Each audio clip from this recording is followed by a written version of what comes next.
आज आपण भरपूर कॅल्शियम, फायबरने युक्त अशा नाचणीचा खरवस पाहणार आहोत।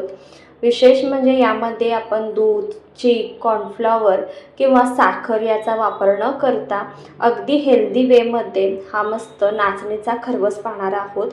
व्हिडिओ स्किप न करता शेवटपर्यंत नक्की पहा। तर त्यासाठी येथे मी 1 वाटी नाचणी घेतलेली आहे आणि ती स्वच्छ करून घ्यायची आहे। आता आपण ही नाचणी सगळ्यात आधी धुवून घेऊयात आणि त्यानंतर पुन्हा एकदा पाणी घालायचं आणि रात्रभर ही नाचणी मी आता भिजत ठेवणार आहे। तर आता सगळ्यात आधी ही नाचणी धुवून घेते आणि त्यानंतर पुन्हा एकदा यामध्ये पाणी घालायचं आणि रात्रभर भिजत ठेवायचे आहे।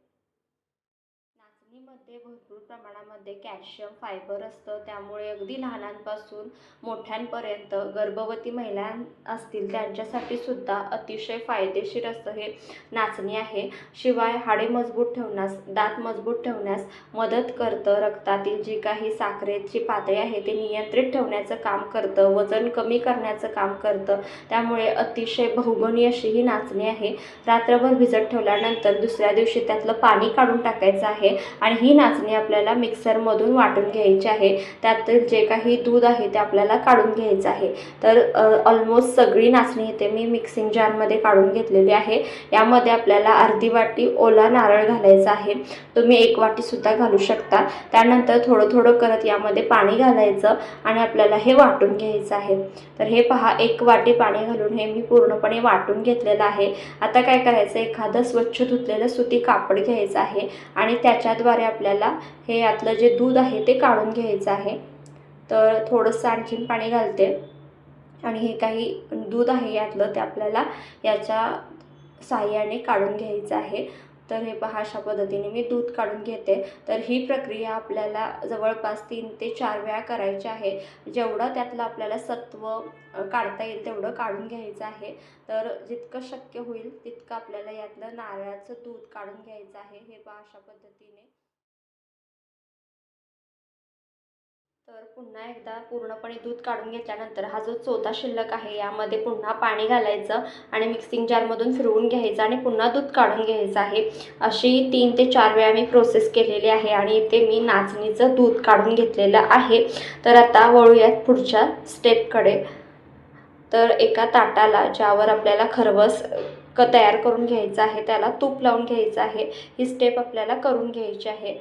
तर इथे मी तूप थोडंसं ताटाला लावून घेते।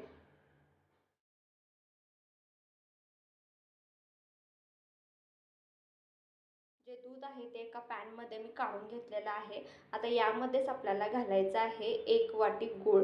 तर गूळ तुमच्या आवडीनुसार इथे तुम्ही कमी जास्त करू शकता। वाटल्यास जर साखर आवडत असेल तर साखरसुद्धा तुम्ही घालू शकता, पण गूळ जास्त पौष्टिक आहे। गुळामध्ये भरपूर प्रमाणात लोह असतं, त्यामुळे सगळ्यांसाठीच फायदेशीर असं आहे। पूर्णपणे पौष्टिक असा आपला हा खरवस तयार होईल।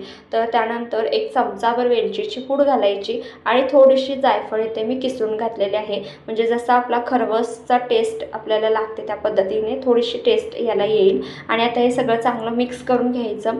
गॅसची फ्लेम मी लो ठेवलेली आहे आणि आता थोडं थोडं एकसारखं अशा पद्धतीने हलवत राहायचं आहे आणि जो काही गूळ आहे तो पूर्णपणे वितळला जाईल आणि पूर्ण स्टार्टिंगपासून शेवटापर्यंत आपल्याला हे मिश्रण जे आहे ते एकसारखं हलवत राहायचं आहे। तर हलकंसं थोडंसंच मी यामध्ये किंचित मीठ घातलेलं आहे आणि तुम्ही पाहू शकता मिश्रण थोडं थोडं घट्टसर होत आलेलं आहे।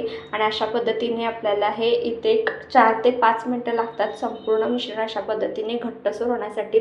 आणखीन 2 मिनटं आपण हे शिजवून घेणार आहोत। एकसारखं फिरवत राहायचं आहे, गॅसची फ्लेम लो ठेवायची। आता त्यानंतर यामध्ये 1 चमचाभर तूप घालायचं आहे। तुपामुळे काय होतं, छान अशी चकाकी येते आणि मस्त असं खरवस छान चकचकीत दिसायला लागतो। आणि काळजी करू नका, अगदी लहान मुलांपासून सगळ्यांनाच आवडतो। माझी 3 वर्षाची मुलगी ती सुद्धा आवडीनं हा खरवस खात होती, इतका चविष्ट लागतो। तर 1-2 मिनटं आणखीन शिजवल्यानंतर एका तूप लावलेल्या ताटावर आपल्याला हे मिश्रण काढून घ्यायचं आहे। तर इथे मला एकूण 6 ते 7 मिनटं लागलेले आहेत हे मिश्रण शिजण्यासाठी। तर संपूर्ण मिश्रण या ताटावर मी आता पसरवून घेते आहे। त्यानंतर हे मिश्रण आपल्याला पूर्णपणे थंड होण्यासाठी ठेवून द्यायचं आहे. तर जास्त वेळ लागत नाही, एक 15 ते 20 मिनटं लागतात हे थंड होण्यासाठी आणि त्यानंतर आपला मस्त खरवस तयार होतो. तर 15 ते 20 मिनटानंतर तुम्ही पाहू शकता अगदी अलगदपणे आपला हा खरवस निघला जातो. तर याला तुम्ही खरवस म्हणू शकता किंवा नाचणीचं सत्वसुद्धा म्हणू शकता. तर हे पहा अशा पद्धतीने अगदी अलगदपणे हे जे आपला खरवस आहे तो निघतो आहे. तर दुसऱ्या प्लेटमध्ये हे मी काढून घेते आणि या वड्या आपल्या कट करून घेते. अतिशय पौष्टिक अशा या वड्या तयार होतात. इथपर्यंत जर तुम्ही आला असाल आणि चॅनेलवर नवीन असाल तर प्लीज अशाच नवनवीन रेसिपींसाठी चॅनेलला नक्की सबस्क्राईब करा. सबस्क्रिप्शन अगदी फ्री आहे. बाजूच्या बेल आयकॉनवर प्रेस करा म्हणजे येणाऱ्या नवनवीन रेसिपींचं नोटिफिकेशन सगळ्यात आधी तुम्हाला मिळेल. आणि रेसिपी आवडत असतील तर लाईक करायलाही विसरू नका. तर तुम्हाला हव्या त्या शेपमध्ये तुम्ही या नाचणीच्या वड्या कट करून घ्यायच्या आहेत. याला तुम्ही वड्या म्हणू शकता किंवा नाचणीचा खरवस म्हणू शकता.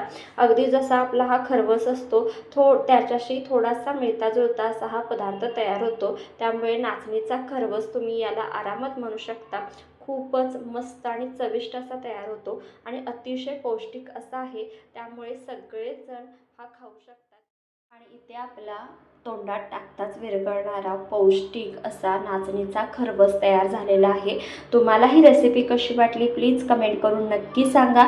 जितक्या जास्त जमेल तितक्या जास्त नातेवाईकांना, फ्रेंड्सना हा व्हिडिओ आवर्जून शेअर करा. वेळात वेळ काढून ही रेसिपी पाहिल्याबद्दल तुमचे खूप खूप आभार. व्हिडिओला लाईक, सबस्क्राईब